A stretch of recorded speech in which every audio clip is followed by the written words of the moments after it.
cet atelier rentre un petit peu dans le cadre d'une série de projets qui ont été lancés au début des années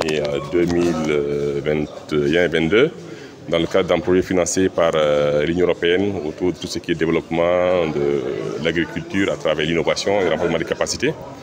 Et à travers ces projets, le CIRAD et ses partenaires de la sous-région animent certains d'entre eux qui travaillent sur l'innovation.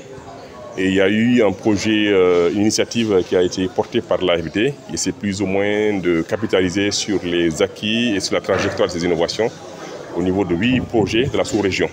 Il y a eu plusieurs ateliers depuis 2022. Aujourd'hui, nous sommes dans le dernier atelier de synthèse, de valorisation des résultats, qui touche 2 dimensions de l'innovation, à savoir la pérennisation de ce que l'on fait en termes de pratique, en termes de résultats de recherche, et tout ce qui est lié également au changement d'échelle. Donc là aussi, c'est une question qui est assez lancinante à tous les projets de développement qui travaillent à la recherche avec les producteurs. Donc c'est autour de ces 2 dimensions que cet atelier va s'appesantir pour voir un petit peu comment on peut avoir des pistes de valorisation de cette grille et ce guide qui a été élaboré, pour en faire en tout cas un guide qui va permettre, dans le cadre des projets à venir, en termes d'impact, mieux évaluer ces 2 dimensions dans le cadre de nos activités, avec bien sûr la recherche, mais également les producteurs et avec un soutien des partenaires financiers. Donc là, on parle beaucoup de l'impact de la recherche, de la science sur les changements qu'on a en accompagnement des populations locales sahéliennes. C'est surtout cette démarche et ce guide-là, comme je vous l'ai dit, maintenant de voir comment insuffler dans les projets à venir ces 2 items-là. D'abord de penser dès la formulation du projet sur la pérennisation des résultats, ça c'est un. De 2, sur la mise à l'échelle. Donc là aussi partir des cadres et des sites pilotes où on va expérimenter une démarche avec les producteurs, ensuite les mettre à l'échelle. La pérennisation, c'est comment l'inscrire dans le temps et dans l'espace. Et là aussi, c'est une question qui va réinterroger la durée de ces projets. Vous avez des projets de 2 ans, 3 ans, on a juste le temps de pouvoir travailler ensemble. Et là, on est plus sur le long terme, le pas qu'il faudra essayer d'aborder. Donc, essayer de voir avec les partenaires financiers comment arriver ensemble à conjuguer à la fois ce temps d'innovation, ce temps de recherche, ce temps d'accompagnement, pour que ces populations puissent bénéficier à la fois de ces résultats et puissent également être, eux, à la place des chercheurs pour diffuser ensemble ces bonnes pratiques-là.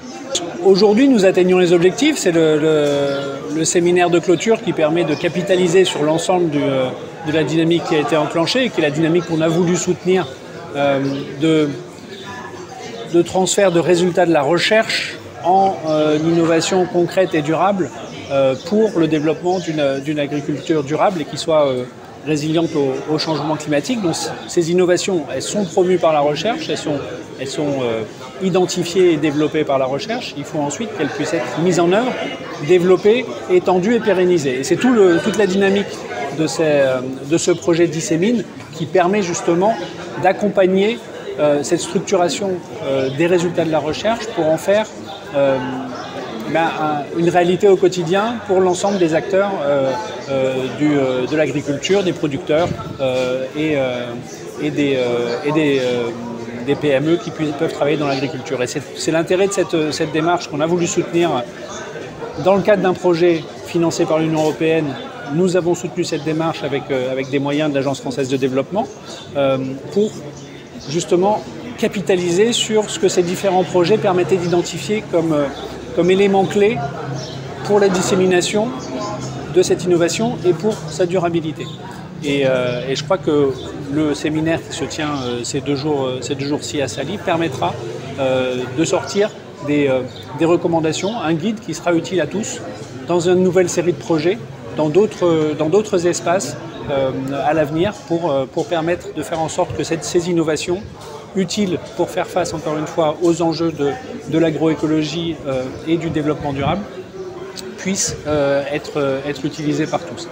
Ce qui est très intéressant pour nous, c'est que la démarche associe l'ensemble des acteurs institutionnels, des acteurs de recherche, mais aussi des associations de producteurs. Ce qui est important également, c'est que c'est une démarche qui est régionale. Les problématiques traversent les frontières. Les enjeux que rencontrent les agriculteurs au Burkina seront rencontrés par les agriculteurs au Sénégal et ainsi de suite dans toute la zone touchée par le projet.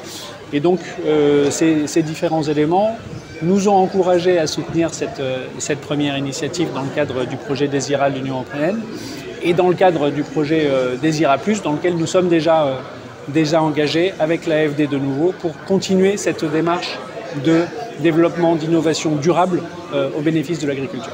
À ce stade, les résultats sont plus qu'encourageants.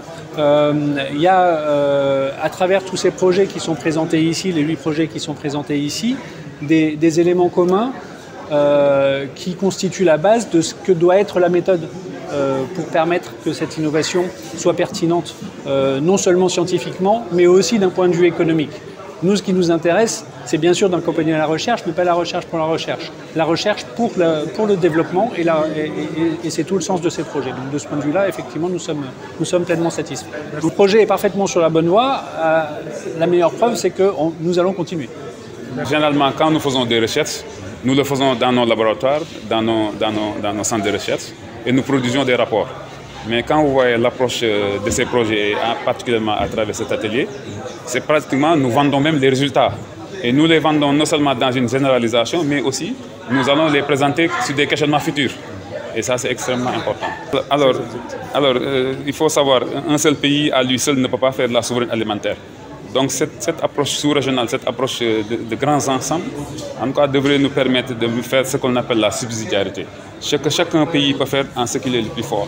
Je pense que si nous regroupons, nous faisons des activités ensemble, les questions de souveraineté dans une dynamique sous-régionale, dans une dynamique communautaire, je pense qu'on va faire d'importants progrès. En tout cas, on a compris très tôt que la recherche ne peut pas être seule aux mains des chercheurs. Tous les acteurs, à savoir les institutions sous-régionales, à savoir les acteurs à la base, la société civile, tous ces acteurs sont très importants et sont d'autant plus importants quand nous concevons des projets, quand nous réalisons des innovations et nous les éprouvons. Et mieux encore même, comment nous devrons faire à partir de cette étape, comment nous devons utiliser ces innovations pour arriver à maintenir l'impact de ces innovations, mais également aussi pour avoir des échelles plus grandes avec une zone plus grande. Si vous regardez au niveau du Présidium, on va rapidement voir, en tout cas nos grandes autorités à travers le CORAF, à travers la CEDEAO, à travers certaines institutions, mais c'est très important. Parce que la capitalisation, c'est essayer de fédérer tous les acteurs, quel que soit leur niveau de contribution, sur des questions de développement au profit des populations.